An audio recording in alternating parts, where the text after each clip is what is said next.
Mateus capítulo 6, nós hoje, com a ajuda do Espírito Santo, nós vamos terminar essa leitura, eu acredito. E eu gostaria de convidar você a ler comigo, a partir do verso de número 5, Mateus capítulo 6, a partir do verso 5. E nós vamos ler aqui a princípio na Arque Almeida Revista e Corrigida. Palavras de Jesus. Jesus falando sobre oração. Ele diz assim: quando orares, não seja como os hipócritas, pois se comprazem em orar em pé nas sinagogas, às esquinas das ruas, para serem vistos pelos homens. Em verdade vos digo que já receberam o seu galardão.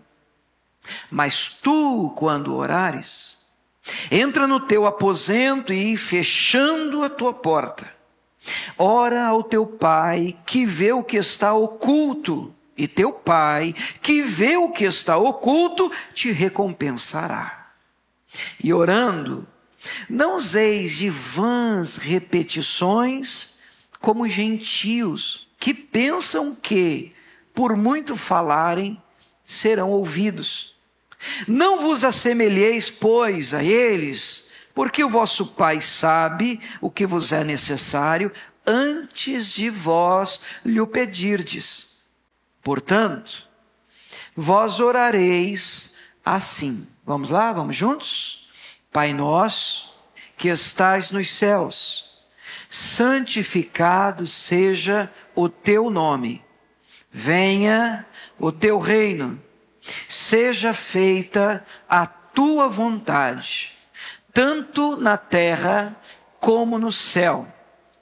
O pão nosso de cada dia, dá-nos hoje. Perdoa-nos as nossas dívidas, assim como nós perdoamos aos nossos devedores. E não nos induzas à tentação, mas livra-nos do mal, porque teu é o reino e o poder e a glória para sempre. Amém, amém. Vamos orar mais uma vez? Pai, tua palavra está sendo lida nesse lugar, mais uma vez. E nós oramos a ti porque queremos ouvir a tua voz. Entendemos que há muito barulho, muitas vozes nos nossos dias. E meu Deus, quando o Senhor no monte da transfiguração, ali, Senhor, aparecem Moisés e Elias, e uma nuvem desce sobre aquele monte, e a voz então do Pai é liberada dizendo: eis aí, este é o meu filho amado, a ele ouvi. Meu Deus, nós escolhemos a tua voz nesta manhã, mas pedimos ajuda para identificá-la, pedimos ajuda para percebê-la. Portanto, Deus, oramos também e pedimos: Espírito Santo de Deus, dá-nos a graça, o discernimento, para separar, meu Deus, a tua voz, a tua palavra, daquilo que vem com um viés humano, religioso, denominacional. A palavra, Deus, que nós tanto precisamos é aquela que vem de ti, uma palavra rema, uma palavra pura, sem o viés humano da carne. Oramos e lhe pedimos: fala conosco e dá-nos a graça de recebermos essa palavra. Em nome de Jesus, a igreja diga amém. Amém.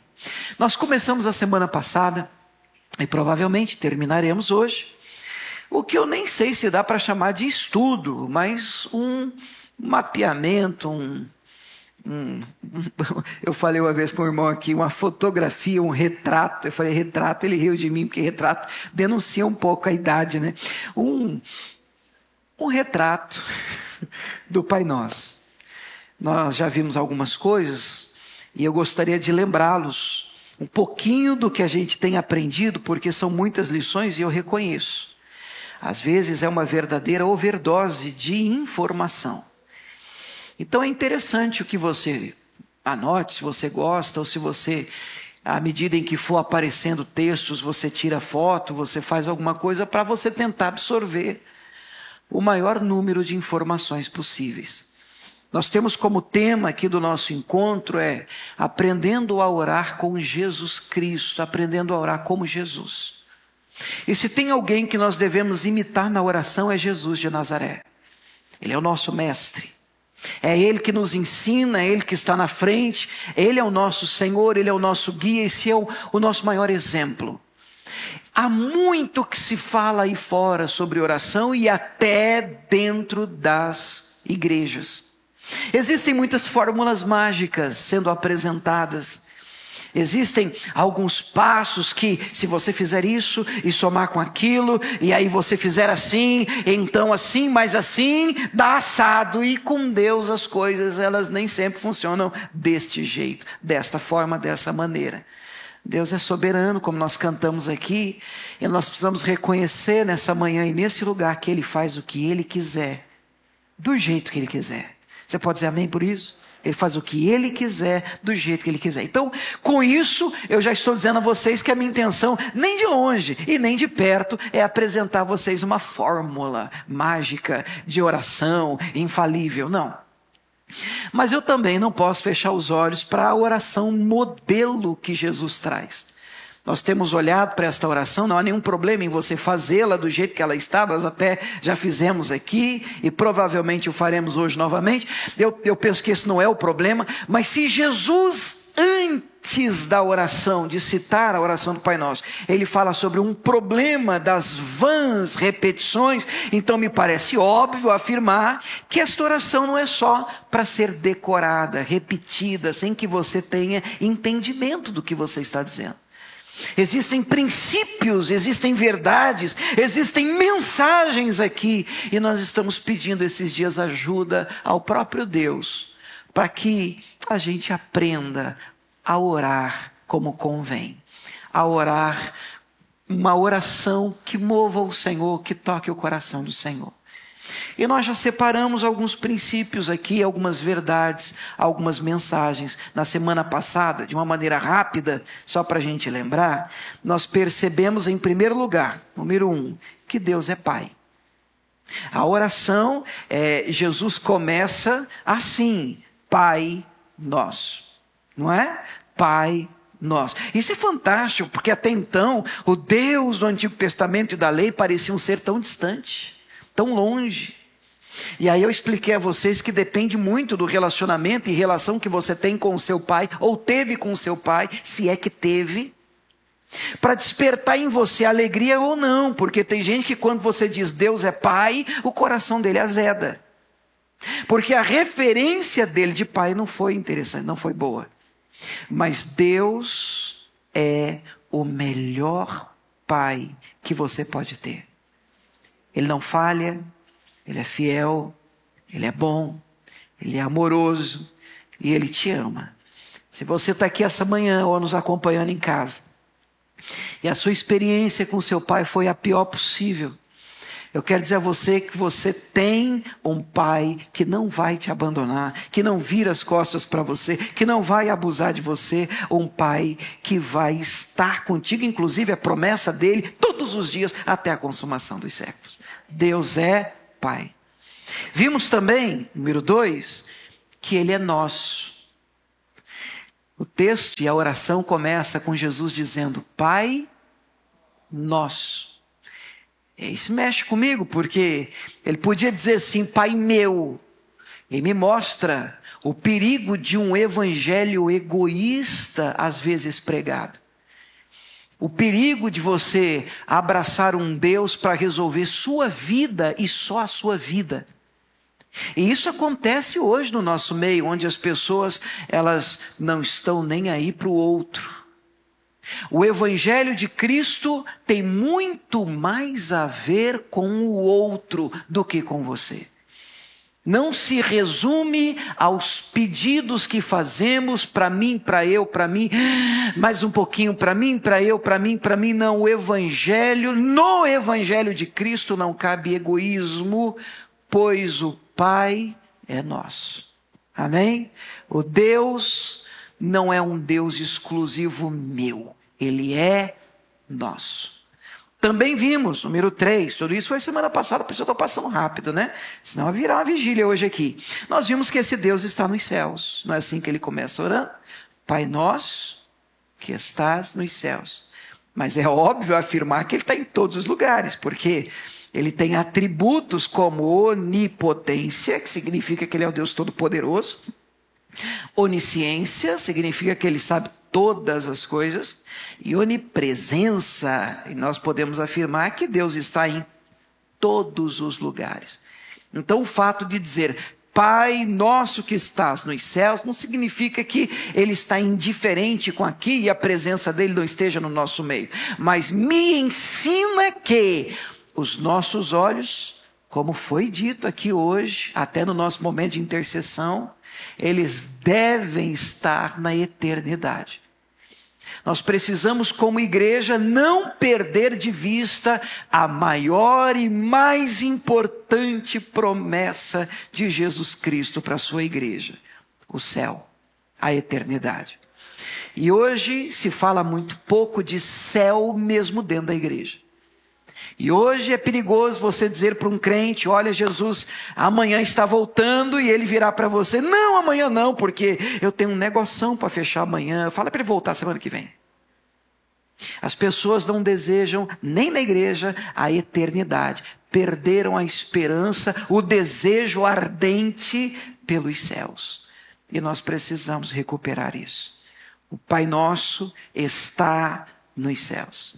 O texto, a oração continua com Jesus Cristo dizendo: santificado seja o teu nome. Deus é santo, o nome de Deus é santo, e não dá para flertar com isso, para barganhar isso. Algumas pessoas, elas começam a amenizar o poder, ou aliviar, ou tentar diluir o Evangelho de Cristo para que, pegue mais leve, afinal de contas, relaxa, porque também não é assim. E nós não podemos fechar os olhos para a verdade de que o pecado é grave, é um problema grave na vida do ser humano. Irmãos, ele é tão grave que o apóstolo Paulo, escrevendo a carta aos crentes de Roma, os romanos, ele vai dizer que nada pode nos separar do amor de Deus. Você já leu isso? Nada. Nem altura, nem profundidade, nem a morte, nem a vida, nem anjo. Vê se pode, nem anjo. Nada pode me separar do amor de Deus. Mas o profeta Isaías, no capítulo 59 do seu livro, ele vai dizer que a mão de Deus não está encolhida. O ouvido de Deus não está tapado. Mas o pecado nos separa de Deus. Isso é muito sério. Não dá para brincar com isso, porque Deus é santo. E Ele deseja que sejamos santos também. Um processo de santificação. A palavra de Deus diz que como a luz da aurora nós devemos brilhando, brilhando, brilhando, até ser dia perfeito. Você pode dizer amém por isso? Nosso Deus é santo. E terminamos na semana passada, nesse ponto de número 5 aqui: o nosso Deus é rei. Ele é rei, e é interessante, eu expliquei para vocês a diferença de uma monarquia e de uma democracia. E nós no Ocidente temos um pouco de dificuldade com monarquia, porque a gente está acostumado a votar, a escolher os nossos governantes, a nossa vontade, o nosso desejo, a nossa liberdade de pôr, de tirar, que pelo menos assim é para funcionar uma democracia, que nós carregamos, impede a gente de entender como é que uma monarquia de verdade funciona. E Deus não deseja ser o seu presidente, um prefeito, e que você não gostou da obra que ele está fazendo na sua vida e você impeachment, não quer mais saber do Senhor. Não, Ele é rei. E Jesus nos ensina a orar dizendo: venha a nós o teu reino. É verdade, o reino de Deus não é daqui. Mas ainda assim, Ele é rei dos reis. Ele é Senhor dos senhores. E rei não pede, rei manda. Rei ordena.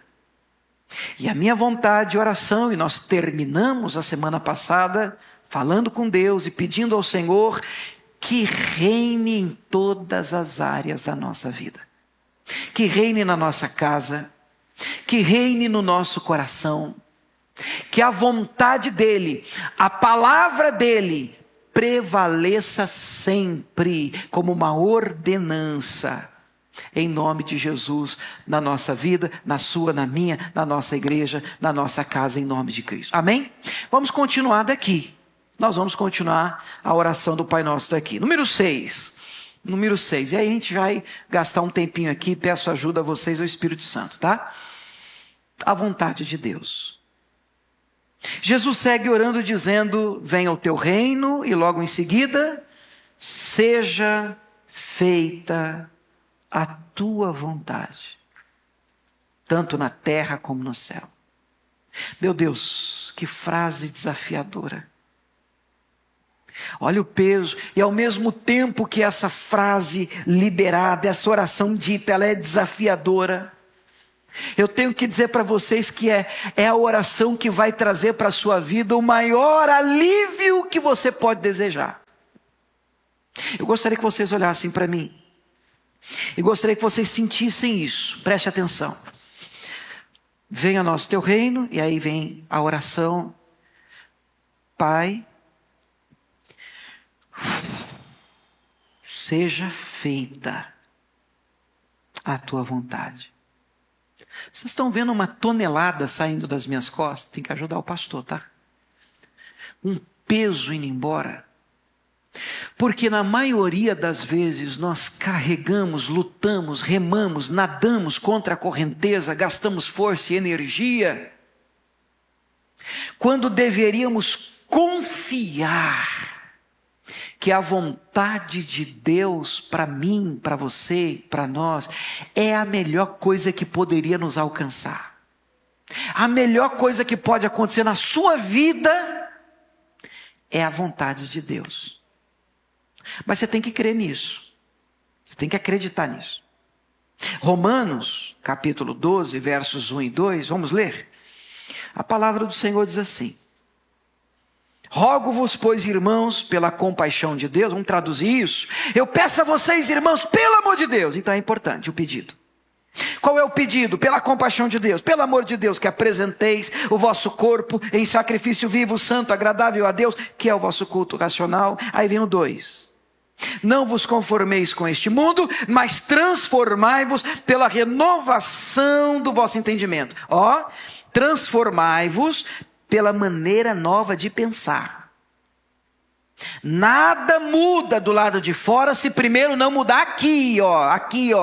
Toda mudança profunda, significante na sua vida vai começar aqui. A sua crença limitadora é um problema. Vira um sofismo, uma fortaleza, que Paulo vai dizer que a palavra, e só a palavra de Deus, ela é poderosa, pois as armas da nossa milícia, elas não são carnais, mas elas são poderosas em Deus para a destruição de fortalezas, de sofismo. Sabe o que é um sofisma? É uma mentira que de tanto repetida e abraçada se torna a sua verdade. E aquilo vira uma fortaleza, um alicerce, e só a palavra de Deus pode derrubar isso. E o que a palavra de Deus diz? A palavra de Deus diz que a vontade de Deus é boa, agradável e perfeita. Vamos de novo, gente? A vontade de Deus é boa e perfeito. Aí eu abro um parêntese completo. Não estou mudando a Bíblia não, tá? William Sodré, é minha versão. Mesmo quando não parece. Porque existirão momentos em que você, na sua humanidade, e eu na minha, nós vamos checar as circunstâncias ao nosso redor, e nós vamos concluir que parece que Deus não está fazendo um bom trabalho na minha vida, eu acho que eu faria melhor. Quando você se nega a orar, dizendo, seja feita a tua vontade, você está dizendo, Senhor, sai daí, levanta esse trono, eu vou sentar aí e vou ensinar para o Senhor como é que resolve minha vida. Porque o Senhor não está tirando 10. O Senhor não está fazendo um bom trabalho. Levanta que eu vou sentar. O Senhor faz assim, o Senhor toca aqui, resolveu. Estou feliz. Isso é um problema que nós temos. Por quê? Porque nós não enxergamos, Maulemar, um palmo na frente do nariz. Você não sabe o que te aguarda atrás da curva. Deus sabe. Deus sabe do seu amanhã. Deus conhece a sua semana que vem. Deus sabe o que te aguarda no próximo mês. Então quando ele diz, a minha vontade ela é boa, acredite, é boa. É melhor que a sua. Ela é agradável, acredite, ela é agradável. Pode não parecer agora, mas nós estamos falando de um pacote. Porque amanhã você pode olhar para trás e concluir, como disse um salmista: oh meu Deus, foi para o meu bem que eu estive em grande aflição. Que bom que eu passei por isso, porque se não fosse aquilo, eu não estaria onde eu estou hoje. Ele é mestre, Deus sabe montar o quebra-cabeça melhor do que ninguém. E a vontade de Deus, olha isso, é perfeita. Então eu quero desafiar você a acreditar nisso, porque se você não acreditar nisso, você não vai conseguir dobrar o seu joelho e dizer: seja feita a tua vontade. Porque qual é o nosso problema? Qual é o problema da frase aí? Está escondido na frase. A nossa vontade. O problema está escondido aqui, é a nossa vontade. A gente tem vontade? Ixi. E nem sempre o que queremos para nós é o que Deus tem para nós. E às vezes, como criança, nós olhamos para aquilo e dizemos: não, isso aqui é o melhor para mim. Não, é isso aqui que é o melhor para mim. E Deus, que é pai, diz: filho, vai não é isso não. Tem problema aí, não é isso não. É assim, é como você que tem criança em casa. Diz: filho, não põe o dedo nessa tomada não. Filho, pelo amor de Deus, se você deixar a criança, toma que boa. Põe o dedo na tomada, vai engolir remédio, ela se mata, ela se corta. Ela precisa crescer, e mesmo sendo maduros, nós não sabemos, muitas vezes, como pedir, ou o que pedir como convém, está lá em Tiago 4,3. Mas graças a Deus, diz Romanos 8, o Espírito intercede por nós com gemidos inexprimíveis. Oh, glória a Deus! Queridos, Mateus capítulo 26... verso 39, Jesus não só ficou no falatório, no ensino, na teoria. Jesus teve que viver isso que ele ensinou, essa oração. No período mais difícil da caminhada e do ministério, ele vai para o jardim do Getsêmani, vocês sabem disso. Ali ele está agoniado e ninguém entende a gente quando a gente está mergulhado em uma angústia. As pessoas olham para você, não sei se você já ouviu isso, tem gente até aqui que diz assim: mas está tudo bem, por que você está assim? Mas você tem tudo, por que você está assim? E Jesus bate os joelhos no chão, ele começa a orar, e a Bíblia diz que até o seu suor se transforma em sangue. Ele está profundamente angustiado. E então, em meio à angústia e às lágrimas e a um coração apertado e aflito, ele sabe o que está por vir. Ele ora dizendo em Mateus 26, 39, indo um pouco adiante, prostrou-se sobre o seu rosto, orando, dizendo: meu Pai, se é possível, passa de mim esse cálice. Pai, tem outro jeito? Pai, se tiver outro jeito, vamos dar outro jeito aí. Pai, se der para pular essa fase, se der para evitar essa estação, esse tempo, esse momento. Mas Pai, todavia, não seja como eu quero, mas como tu queres. Qual é a frase? Seja feita a tua vontade. Igreja, eu quero ensinar uma coisa para vocês que tem sido mal ensinada, que eu mesmo já fiz isso. Eu gostaria que você aprendesse a orar assim: se for da tua vontade, Deus, eu quero isso. Se o Senhor tem isso para mim, eu vou abraçar isso. Se Deus quiser, eu vou abraçar esse projeto. Olha só o que diz Tiago, capítulo 4, verso 13. Digo isso a vocês pelo seguinte: às vezes nos é ensinado assim. Você está conversando com um crente, crente é uma bênção. É uma bênção mesmo. Nós somos crentes em Cristo Jesus, né? Mas você está conversando com um cristão, e dependendo da linha teológica dele, ou da maneira como ele crê, você diz assim, ele passa assim na frente, sei lá, de um condomínio, ou mesmo uma concessionária, ele diz assim: eu vou ter uma casa igual essa aqui. Crente é uma benção. Igual essa aqui. Amém. Glória a Deus, sua fé, parabéns. Aí você diz assim, que bom, né, irmão? Você vai ter uma casa como essa aí, né? Que seja assim, né? Se Deus quiser, Ele vai te dar. Se Deus quiser, não. Deus quer. Aí eu imagino Deus levantando o céu assim, Eu? Mas ninguém me avisou, não. Então, como é que você sabe o que Deus quer? Que é isso que Ele quer? Não, porque Ele quer o melhor, mas de onde você tirou esse negócio? Não, a Bíblia é minha aqui, pastor, então vamos para essa. Olha o que essa diz, essa Bíblia aqui, Tiago 4,13. Eia, agora, vós, que dizeis? Hoje ou amanhã iremos a tal cidade, lá passaremos um ano, contrataremos, ganharemos. Eu vou fazer, amanhã vai acontecer. Digo-vos que não sabeis o que acontecerá amanhã. Você sabe? Você sabe do seu amanhã? Ninguém sabe. Porque o que é a vossa vida? Porque o que é a vossa vida? É um vapor que aparece por um pouco e depois desvanece. Em lugar disso, você devia dizer, se o Senhor quiser, se vivermos, faremos isso ou aquilo. Mas agora vos gloriais em vossas presunções, e toda glória tal como essa é maligna.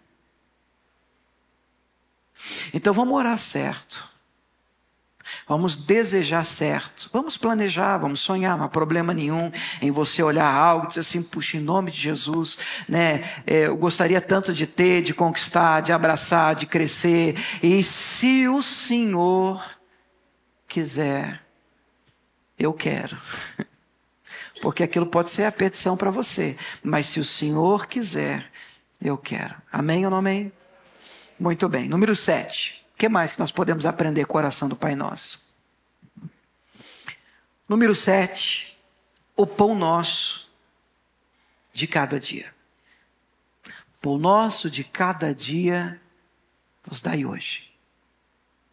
Nós aprendemos que nós precisamos viver o hoje. Eu acredito que foi numa quinta que foi ministrada aqui uma palavra sobre basta a cada dia o seu mal. E interessante que o Pai Nosso, a oração, está em Mateus 6, mas não termina o capítulo 6 com o Pai Nosso. Na altura do verso 25, Jesus vai tratar de um problema que tem tomado o século, a ansiedade. Jesus vai dizer assim, não andeis ansiosos, preocupados, solícitos, vai depender da sua tradução da Bíblia aí, quanto ao que você tem que comer, vestir, a gente pode pôr para hoje contextualizar, boleto para pagar, problema para resolver. Você já se pegou ansioso e preocupado por essas questões? Claro, você é humano. Aí Jesus vem depois do Pai Nosso e Ele vai dizer, olha para as aves dos céus, elas não plantam, não semeiam, não ajuntam em celeiro, não tem poupança, tesouro, selic, não tem nada, nenhuma aplicação, nenhum investimento, e eu as alimento. Olha para os lírios dos campos, existem hoje, amanhã são pisados, lançados no fogo. Eu digo a vocês que nem Salomão se vestiu, nenhum deles, nem Salomão se vestiu como Deus veste um lírio desse que hoje existe, amanhã é lançado no fogo, uma planta. Aí ele diz assim, não tem de vós muito mais valor do que uma planta? Você acha que você é mais importante para Deus do que uma planta? A resposta é. Você é mais importante para Deus do que um passarinho? A resposta é. E a prova bíblica é que Deus nos fez a sua imagem e semelhança. Mas o que nos falta às vezes? Fé. Mergulhamos na incredulidade do amanhã. Ele disse, tá bom, tá legal hoje. Tá, pastor, é verdade, nunca Deus deixou faltar não. Mas é que o duro é o mais aqui. Mas amanhã, mas essa semana, mas mês que vem eu tenho que resolver um negócio. Mas Deus não te ajudou a resolver até hoje. Mas Deus não te livrou e não te sustentou até hoje. Mas Deus não tem sido bom e fiel com você todos os dias. Você lembra do maná lá do deserto? E Deus fez chover pão. O maná era o pão do céu. E Deus disse, olha, colhem para hoje. Não é para guardar para amanhã. Mas o povo, porque a gente debulha aquela turma, mas o povo pegava a mais e guardava para outro dia e amanhecia bichado, estragado. É Deus ensinando e dizendo, confia em mim, pois eu sustento e cuido de você diariamente, todos os dias. Eu sou o Deus que te guarda. Mateus 6 vai terminar com os versos 33 e 34. 33 é o mais famoso. O 33 vai dizer, mas buscai em primeiro lugar o meu reino, minha justiça, todas essas demais coisas, é o pacote, vos serão. É uma questão de, não é que eu não posso buscar isso, não é que eu não tenho que planejar, não é que amanhã eu vou acordar e dizer assim, eu não vou nem trabalhar, pastor, estou só na presença, não é isso. Eu vou lutar, eu vou guerrear, eu vou planejar, eu vou poupar, eu vou planejar as coisas, mas a prioridade é Deus. Como resultado, Ele cuida de mim diariamente. E aí termina com 34, eu queria ler o 34 com vocês, vamos ler? 34 diz assim, não vos inquieteis, pois, pelo dia de amanhã. Vamos terminar juntos? Porque o dia de amanhã cuidará de si mesmo. Agora, basta cada dia o seu mal. Bom, para cada dia o seu problema. Não leve problemas de hoje para amanhã. E não fique guardando, acumulando preocupações e nem antecipando problemas, porque tudo que temos é o hoje. Amém? Número 8. Eita! Eu só queria chegar aqui, no 8. Perdoa as nossas dívidas. Se só fosse assim, estava tão bom. Mas ele continua dizendo, assim. Aí complicou. Aí complicou porque o que vem depois aperta o parafuso. Ele perdoa as nossas dívidas do mesmo jeito que eu perdoei o Joaquim que pisou no tomate comigo. É isso que ele está dizendo. Assim como nós perdoamos os nossos devedores. Aí Jesus pegou pesado. E essa questão do perdão merece alguns minutos nossos aqui, porque é desafiador. Cada um fala uma coisa. Eu fico me perguntando, eu mesmo leio isso. Tá bom, pastor, tudo bem, tem que perdoar, é fato, está na Bíblia, mas até onde? É porque tu tem limite, né, pastor? Porque tem que ter limite, né, pastor? Afinal de contas, né? Não é assim, vai ficar... Até onde eu vou para não ser, me perdoa a expressão, chamado de bobo, otário? Até onde eu devo deixar para lá? Até onde eu sou homem de Deus ou um bocó? Uma pessoa que todo mundo vai abusar de mim agora? Tem que ter aí um... Bom, Pedro faz essa pergunta para Jesus, né?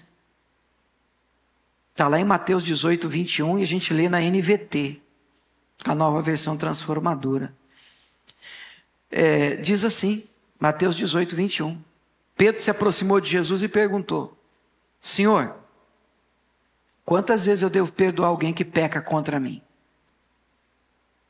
7 vezes, e Pedro já pôs a régua. 7. Irmão, 7 é bastante, viu? Bom, a não ser que vocês sejam mais crentes do que eu, porque 7... Porque o que eu conheço de turma que diz assim, pastor, comigo é uma vez só. Já ouviu essa frase? Comigo é o seguinte, pastor, pisou no tomate, é uma vez só. Será que essa frase cabe no cristianismo? Será que essa frase cabe no evangelho de Cristo? Então lá vem o Pedro, e vocês lembram do temperamento do nosso Pedrão. O Pedrão era aquele que disse assim, Senhor, feriremos a espada. Jesus não disse nada, a orelha está no chão. Esse é o Pedro. E eu não sei não se ele mirou a orelha, hein? Eu não sei se ele mirou a orelha, hein? Esse é o Pedro. E não é maldade, não é que ele é ruim, mas ele tem um temperamento forte. E quem tem temperamento forte sofre muito com isso. Porque daqui a pouco ele veio, o que foi? Já foi, o outro já está no chão, você misericórdia, perdão, então eu não vi, nem vi o que eu falei. Pastor, o mundo fechou assim, virou tudo, me deu um negócio, e quando eu vi, já falei um monte. E aí a pessoa fica ruim, a pessoa fica mal, ai meu Deus do céu, eu tenho que parar com isso, misericórdia. Aí vem o Pedro, com esse temperamento forte, diz assim, então, tá bom, quantas vezes? Quantas vezes? Até onde? 7? Ele pergunta. Aí vem Jesus, vou te falar esse Jesus, viu? Jesus respondeu, não, 7 não. Aí eu penso, então... 5? Não, 70 vezes 7. Não faça conta, porque isso aqui não é 49 ou 490. Você não tem que perdoar, não é isso que Jesus está dizendo. Jesus está falando sobre a necessidade de você perdoar quantas vezes for preciso. É que a gente tem que separar o perdão de confiança, porque confiança ela é conquistada e precisa ser reconquistada. Quando alguém erra com você, está trabalhando com você, é um sócio que falhou com você, isso eu creio assim. Amém, irmãos? Olha, eu tenho que te perdoar, você, sei lá, aprontou comigo, que Deus te abençoe, eu não posso guardar nada no meu coração com você, mas não quer dizer que eu tenho que contratar você para ser o meu tesoureiro, meu irmão. Você vai ter que remar para conquistar a confiança que foi perdida. Confiança não é um botão que você aperta e eu confio em você de novo porque fiz uma oração, não existe isso. Vamos ter que confiar de novo, vamos ter que remar mais um pouco aqui, vamos ter que você vai ter que me mostrar que você mudou. Gente, até com Deus é assim, o que nos aproxima dele é arrependimento, e nisso o arrependimento se difere do remorso. No remorso eu sinto, mas não mudo. O arrependimento eu sinto e tomo uma postura, uma nova decisão, um comportamento diferente do que antes era. E é o arrependimento que nos aproxima de Deus. Você pode dizer amém por isso? Agora o perdão é um negócio tão sério, que Jesus cita ele no Pai Nosso, termina em Mateus 6, nós vamos voltar para lá, termina o Pai Nosso, e Jesus volta no perdão. Vamos checar o texto? Mateus 6,14. Vamos fazer o seguinte, vamos ler do 12 de novo, onde ele cita o perdão, a gente termina a oração e continua. Quer ver? Mateus 6,12 diz assim, perdoa as nossas dívidas, assim como nós perdoamos os nossos... Aí vamos continuar. 13.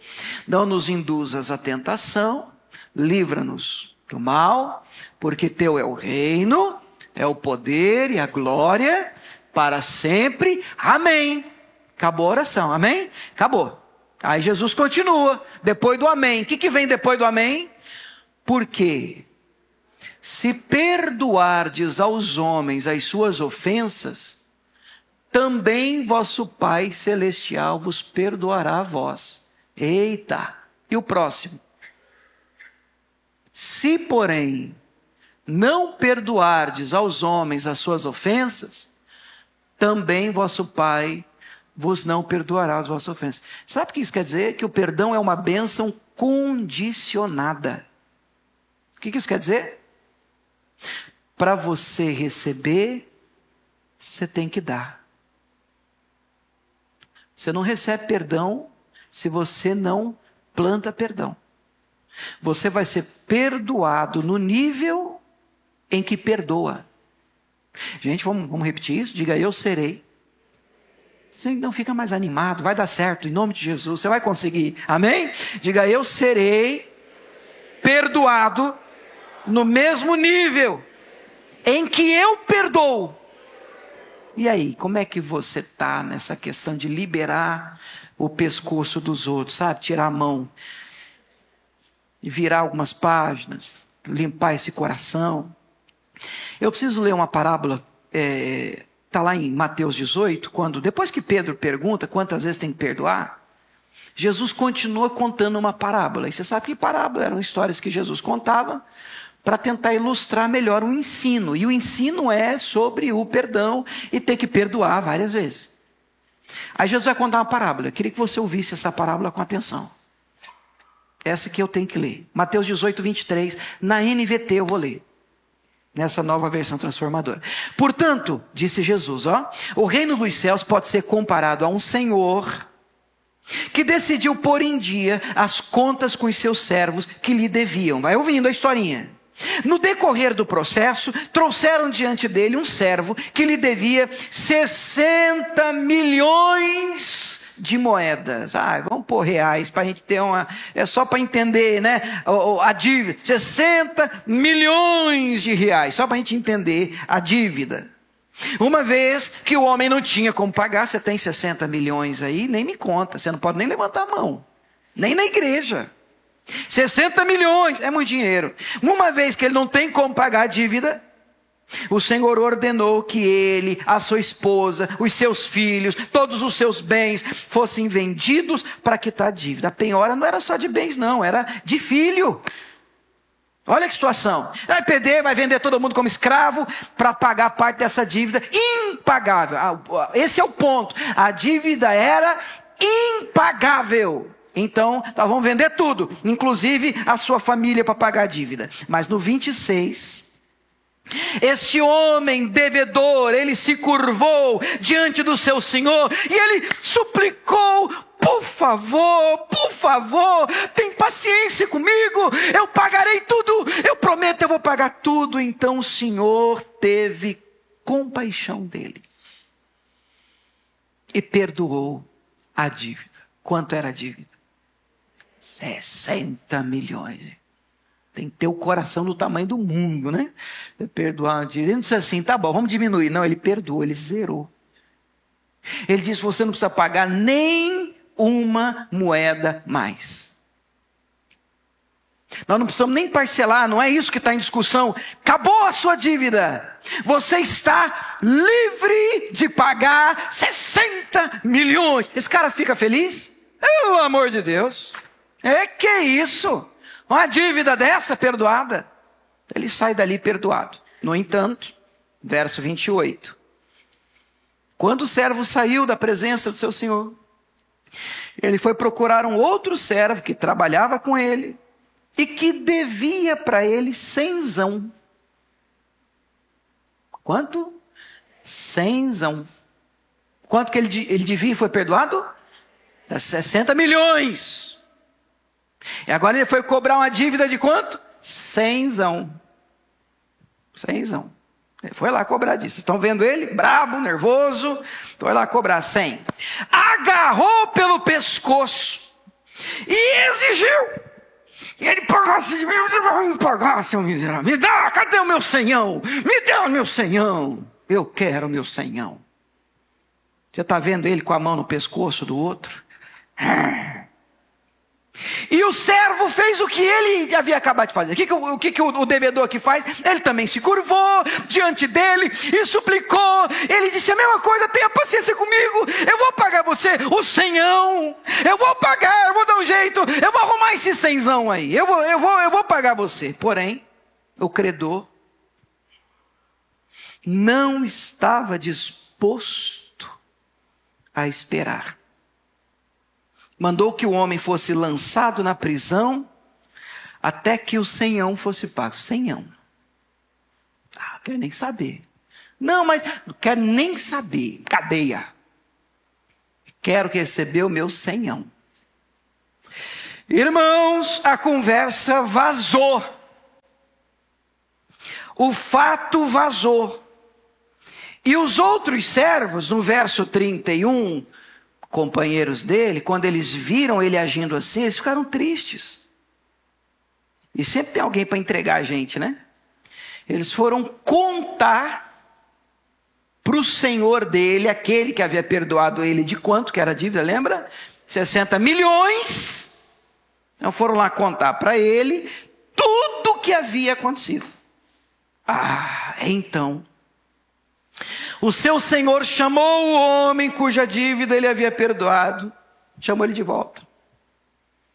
e disse assim para ele: vocês prestem muita atenção nisso aqui, irmãos, porque isso é sério, isso é muito sério, porque esse homem já está perdoado, já estava perdoado,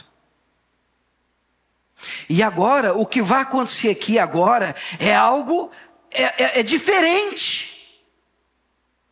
Ele diz assim: servo mau, eu perdoei a sua imensa dívida, porque você me implorou, você suplicou, você chorou, você ajoelhou, e eu perdoei você, eu fui bom com você. Acaso você não devia ter misericórdia do seu companheiro, do jeito que eu fiz com você, do jeito que eu perdoei você? Você não devia ter perdoado o outro? Quem que você acha que é esse Senhor da parábola? Do jeito que eu perdoei você, você não acha que você deveria soltar o pescoço do seu irmão? Eu soltei o seu. Eu podia mandar você para o inferno, você é ruim.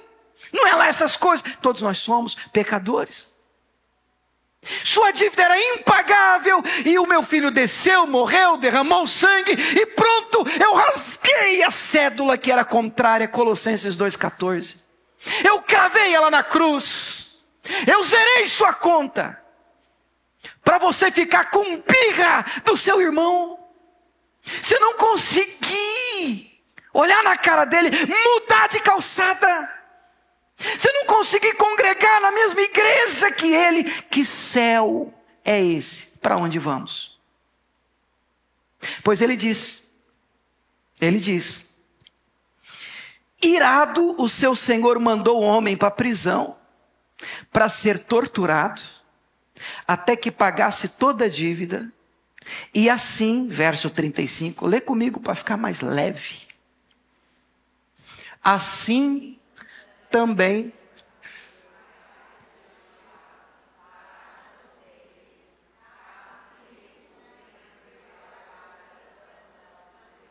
eu acho que nem vocês lendo fica mais leve, né, irmãos? Porque Jesus ainda põe um negocinho no meio da frase. Ele diz assim: assim também meu Pai Celestial fará com vocês, caso se recusem a perdoar. Ainda põe assim: de coração. Quer dizer, é um negócio desafiador mesmo, irmão. O negócio de Jesus espreme a gente na parede mesmo. Diz assim: não, eu perdoei, assim, mas assim, pastor, é o seguinte, eu não quero ver a cara dele nem de ouro, nem de... Então, e se esse cara for para o céu? O que você vai fazer? Você sabe que eu já ouvi na igreja gente dizendo assim: pastor, se ele for para o céu, então eu vou para o inferno. Porque não dá para ficar no céu que aquele cara está, não. Que coração peludo, hein?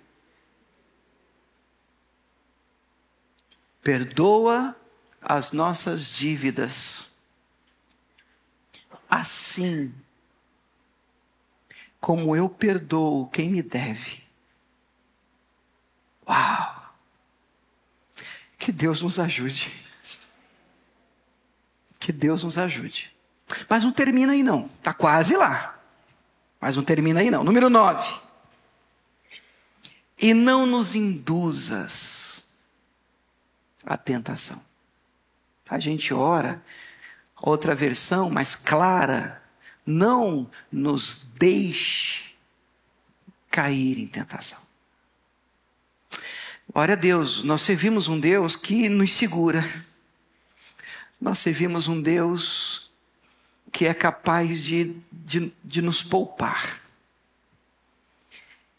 Hebreus 4,15, eu gosto muito desse texto, acho que vale um quadro na sua casa. Toda vez que você estiver debaixo de tentação, deixa eu explicar o que é tentação. Tentação nada mais é do que a tentativa do inimigo derrubar, invadir alguma área, algum setor da sua vida. Deixa eu explicar como é que isso acontece. Porque quando a gente fala tentação, tem gente que só pensa em coisa suja, besteira. Mas tem gente que pode estar aqui debaixo da tentação de desistir da vida. Entendeu? É uma tentação. O pastor, eu estou sendo tentado a abandonar a minha casa, sabe? De vez em quando eu tenho assim um desejo de sumir. Você está debaixo de uma forte tentação. Entendeu? Tentação. Aí vem Jesus e diz assim: Senhor, não me deixa cair na tentação. Jesus vai orar no Getsemane afastado e diz assim aos discípulos: olha, vocês vigiem e vocês orem para que vocês não caiam em tentação. Então, o remédio para não cair em tentação é a vigilância e a oração. E nós temos, Hebreus 4:15, um sacerdote fantástico, Jesus. E o texto vai dizer isso, está dizendo assim: porque não temos um sumo sacerdote que não possa compadecer-se das nossas fraquezas, porém um que, como nós, em tudo foi tentado, mas sem pecado. Perceba que tentação não é pecado, tentação é a tentativa que o inimigo está lançando com um desejo, com uma ideia, uma vontade, que até então não foi abraçada, concretizada, praticada, vivida. Então, eu estou lutando contra essa vontade, esse desejo. O Senhor pode, o texto diz que nós devemos até orar a Jesus assim: Senhor, não me deixe cair na tentação. Amém? Vamos orar assim, não me deixa assim. E finalmente, para a gente fazer essa oração juntos, número 10, nós servimos um Deus que nos livra do mal. Frase linda, muito forte, que para mim está de mãos dadas com um Deus que não me deixa cair em tentação. Um Deus que é capaz de me poupar. Um Deus que pode me esconder. Um Deus que pode me livrar. Eu gosto, e vou ler rapidamente com vocês, e a gente já vai orar. 1 Crônicas 4:9. É a oração de curtinha, 2 versículos. Versículos 9 e 10. 1 Crônicas, capítulo 4, versos 9 e 10. E você sabe que o início de Crônicas, 1 Crônicas, capítulo 1, 2, 3, 4, são livros de genealogia. O que é genealogia? Fulano gerou fulano, gerou fulano, gerou fulano, gerou... E assim, um nome mais difícil que o outro. Aí você vai lendo genealogia, aí você chega na altura do verso de número 9, 1 Crônicas 4, 9, e aí você vai perceber que o autor faz uma pausa, e quando ele cita o nome de Jabes, ele gerou fulano, gerou fulano, gerou fulano, gerou fulano, e gerou Jabes. Ele, opa, parou. Esse foi diferente dos outros. Esse foi mais ilustre que os seus irmãos. Por quê? Porque Deus olhou para ele e disse: meu preferido. Não, minha Bíblia diz que Deus não faz acepção de pessoas. Portanto, ele não tem os seus preferidos. Mas alguma coisa aconteceu e a oração de Jabes denuncia isso. Olha a oração dele, ó. Foi Jabes mais ilustre que os seus irmãos, a sua mãe o chamou, o seu nome Jabes, dizendo: porquanto com dores o dei à luz. Quer dizer, e na verdade ele não nasceu debaixo de facilidade, não. A vida do Jabes tinha tudo, era para dar errado, porque a origem dele é de dor. O nome Jabes significa dor. Dor. Então onde ele entrava, e qual é a sua graça? Como é que você chama? Jabes. Deve ter doído, hein? Por quê? Porque o parto foi traumático. Então a gente pode aqui imaginar aquele parto complicado, que na hora que esse menino nasce, essa manhã, e alguém como é que vai chamar? Ai! Jabes. Pronto, Jabes vem à luz. E diferente de muita gente que eu também conheço, que diz: pastor, você sabe, né? A minha origem é difícil, a minha história é de sofrimento, e tem gente que acaba se escondendo atrás de uma origem complicada. Mas não é porque você começou com dor que você precisa terminar com dor. Você pode abraçar um futuro diferente para você em Cristo Jesus. E Jesus quer te ajudar. E como é que eu faço? Bom, o que é que Jabes fez? O texto diz: Jabes invocou o Deus de Israel. E ele orou, dizendo: se me abençoares muitíssimo, os meus termos amplificares, e a tua mão for comigo. E olha que lindo agora, vamos ler esse agora. e fizeres que do mal eu não seja aflito. E Deus concedeu o que ele tinha pedido. Eu penso que a gente devia orar mais isso. Saindo de casa, Deus, me livra do mal hoje. Livra a minha casa. Livra os meus filhos. Livra o meu marido, a minha esposa, Senhor. Livra. Livra o meu lar. Em nome de Jesus. Porque nós servimos um Deus que pode nos esconder e nos preservar do mal. E eu termino lendo com vocês, e gostaria de ler em voz alta com vocês, o Salmo 91. Você está com sua Bíblia aí? Se bem que a gente vai projetar aqui, e aí nós já vamos orar, prometo. Salmo 91 é tido como o salmo de proteção, o salmo do livramento, salmo famosíssimo. Vamos ler todo ele em voz alta para a gente encerrar. Vamos lá? Salmo 91 a partir do verso 1. Capricha aí, vamos. Aquele que habita no esconderijo do Altíssimo, à sombra do Onipotente, descansará. Aleluia! Direi do Senhor, Ele é o meu Deus, o meu refúgio, a minha fortaleza, nele confiarei, porque Ele te livrará, olha aí, ó, do laço do passarinheiro, da peste perniciosa. Ele te cobrirá com as suas penas, e debaixo das suas asas estarás seguro. A sua verdade é escudo e broquel. Sabe, broquel é aquele escudo menorzinho que protege só o braço.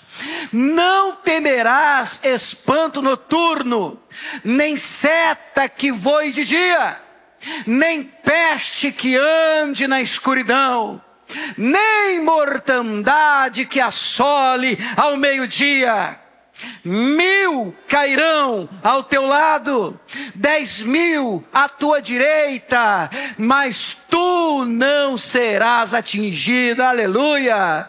Somente com os teus olhos olharás e verás a recompensa dos ímpios, porque tu, ó Senhor, és o meu refúgio, o Altíssimo é a tua habitação. Nenhum mal te sucederá, nem praga alguma chegará à tua tenda, à tua casa, em nome de Jesus, porque aos seus anjos dará ordem ao teu respeito, para te guardarem em todos os teus caminhos. Aleluia! Eles te sustentarão nas suas mãos, para que não tropeces com teu pé em pedra. Pisarás o leão e a áspide, calcarás aos pés o filho do leão e a serpente, pois que tão encarecidamente me amou, também eu o livrarei.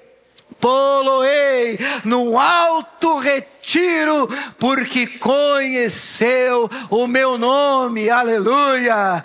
Ele me invocará, eu lhe responderei, estarei com ele na angústia.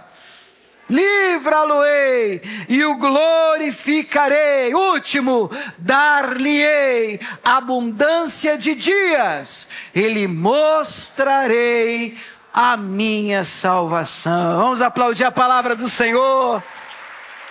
O Deus que livra, o Deus que guarda. Aleluia.